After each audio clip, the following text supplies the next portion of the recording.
On July 17, 2025, the United Nations General Assembly Hall was charged with a tension that was almost tangible, as if the very air inside the chamber had thickened with anticipation. World leaders and diplomats from every corner of the globe gathered, their attention fixed on the escalating Israel-Iran crisis, a conflict that now overshadowed the usual agenda and cast a long shadow over the proceedings. Delegates whispered anxiously, exchanging urgent glances and hushed words, their eyes darting between Tel Aviv, Tehran, and Washington, as rumors of possible military escalation swirled through the hall. The day seemed routine at first, just another session in the long history of the UN, until Captain Ibrahim Traoré, Burkina Faso's transitional president, was unexpectedly called to speak, his name lighting up the digital display. Traoré, a young military leader from a nation grappling with its own turmoil, was expected by many to deliver a standard, perhaps forgettable address, one of many voices in a crowded room. Instead, he strode to the podium with a confidence that belied his age and experience, immediately commanding the room's full attention. His voice, unpolished but resolute, cut through the hall's usual diplomatic haze, each word carrying a weight that made even seasoned diplomats sit up straighter. He skipped the usual pleasantries and formalities, diving straight into the heart of the matter, the humanitarian catastrophe unfolding in Gaza, and the relentless violence gripping the Middle East, his words painting a vivid picture of suffering and urgency. The chamber fell silent, every delegate and observer riveted, as the world watched an unexpected voice seize the global stage and demand attention. Analysts in capitals worldwide leaned in, their eyes glued to screens. This was no ordinary speech, and its implications could ripple far beyond the walls of the UN. The atmosphere shifted palpably, transforming from routine diplomatic procedure to a moment of raw confrontation and honest reckoning. The day the UN held its breath had truly begun, as the world waited to see what would unfold next in this historic session. To truly grasp the magnitude of Captain Traoré's impact, you first need to understand the world's volatility in the middle of 2025. This was a year when the global order seemed to teeter on the edge of chaos, and every headline felt like a warning flare. The Middle East was a powder keg after Israel's dramatic June strikes on Iran's nuclear sites. The attacks killed top Iranian commanders and scientists, sending shockwaves through the region and igniting fears of a wider war. Iran's leaders vowed swift and devastating retaliation, and the world braced for the fallout. Tensions soared as military forces mobilized and global powers issued urgent warnings. Meanwhile, the crisis in Gaza deepened. Ceasefires collapsed almost as soon as they were declared. Hospitals were reduced to rubble, and UN reports described acts of genocide and mass displacement. The humanitarian collapse was nearly total. The UN's desperate pleas for peace and aid were met with indifference or outright defiance as the world's attention fractured. Global markets reeled in response, gold prices soared to record highs, oil prices spiked overnight, and inflation battered developing nations, pushing millions closer to poverty. For countries like Burkina Faso, heavily dependent on imports for food and fuel, this was more than a crisis. It was an existential threat to daily survival. Africa felt the economic blowback most acutely. Leaders scrambled to stabilize their economies while navigating a treacherous diplomatic landscape that threatened to pull them into the conflict. Iran courted African allies, seeking support and influence, while other nations aligned themselves with Israel's powerful backers, deepening divisions across the continent. African leaders faced mounting pressure, both from their own citizens and from international partners, to choose sides in a conflict that threatened to engulf them all. Into this volatile and uncertain scene, Captain Traoré stepped onto the UN stage. The world was watching, and the stakes had never been higher. Captain Ibrahim Traoré was no ordinary statesman, a 34-year-old soldier who seized power in Burkina Faso. He led a nation battered by insurgency and violence. His rule was marked by fierce nationalism and a break from colonial ties, especially with France. Traoré's government faced international criticism for alleged atrocities, but he framed them as necessary in a war for survival. He pivoted Burkina Faso toward new alliances, notably with Russia and Iran, rejecting Western dominance.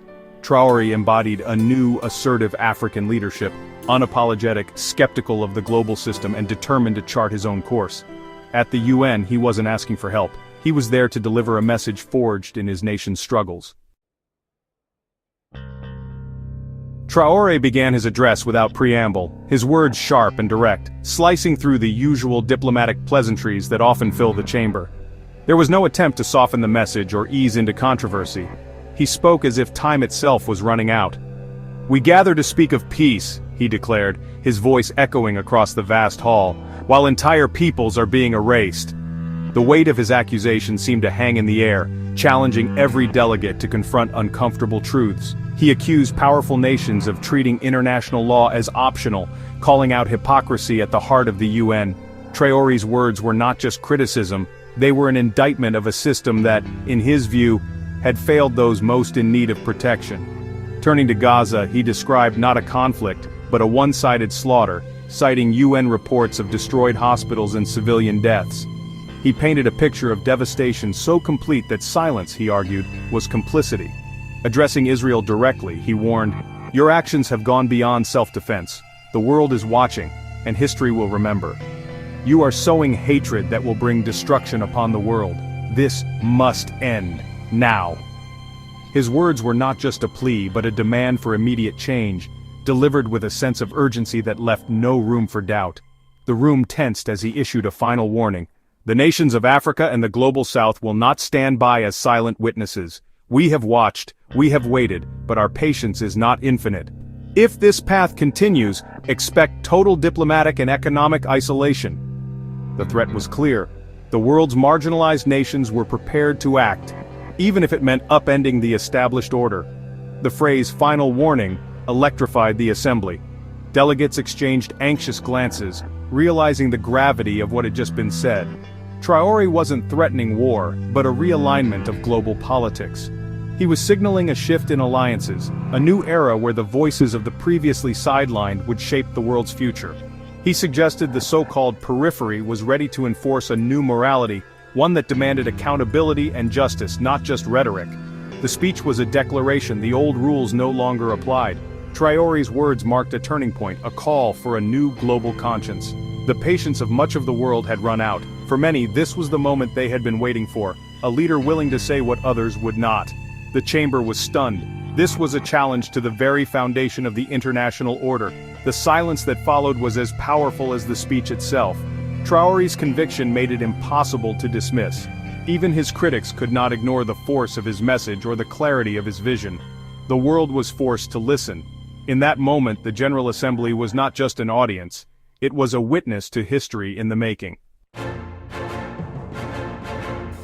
Traore's final warning triggered an immediate dramatic response. Delegates from Africa, Latin America, and Asia erupted in genuine applause, far from the usual polite clapping. For many, he had voiced frustrations their own leaders dared not express. Meanwhile, Israel, the US, and European allies sat in stunned silence, alarmed by the breach of protocol. Behind the scenes, diplomats scrambled, messages flew, and the day's script was upended. Was this an empty threat, or the start of a coordinated campaign by the global south? The debate spilled into corridors and media stakeouts. Some hailed Traore's courage, others called it reckless and self-serving. The UN had become a theater of raw emotion and exposed divisions. Traore's speech resonated because it tapped into deep frustration across the global south. Many nations have long felt sidelined by international institutions and subjected to double standards. Traore's words were more than a critique of the Middle East. They were an indictment of the entire system. He claimed a voice for Africa, not as a supplicant but as a moral arbiter. The warning felt credible. Countries like South Africa were already taking legal action and new alliances were forming. Traore hinted at a bloc willing to use economic and diplomatic leverage to challenge the status quo. The non-aligned movement could be reborn in a more assertive form. His speech gave voice to global anger and helplessness over Gaza. Whether praised or condemned, he had forced the world to confront uncomfortable truths. The debate was no longer theoretical, it was urgent and real. The aftermath of Traore's speech rippled worldwide, forcing nations to reassess alliances. For Israel and the US, it was a diplomatic disaster, exposing their waning influence. The applause for Traore's warning visualized a global shift. The global south found a rallying cry, emboldening hesitant nations to speak out. Talk of emergency summits and coordinated policy followed, hinting at a more unified bloc. For Iran, the speech was a propaganda victory. For moderate Arab states, it created new pressures. The sands of global power were shifting, with a new third pole emerging, developing nations united by opposition to injustice. International diplomacy was suddenly more complex and unpredictable. Major powers could no longer take smaller nations' support for granted. Negotiation and compromise would be essential in this new era. Captain Traoré's speech was more than drama, it was a political earthquake. He forced the world to listen, rejecting a global power structure he saw as enabling injustice. His words unleashed a sentiment shared by billions in the global south. The applause proved he wasn't speaking into a void. The path ahead is fraught. His warning could escalate tensions or spark genuine reform. The world faces a choice: entrench division or build a more inclusive system. Whether this marks a new era of conflict or cooperation remains to be seen, but after Traoré's speech, the world will never look at a small African nation's leader the same way again.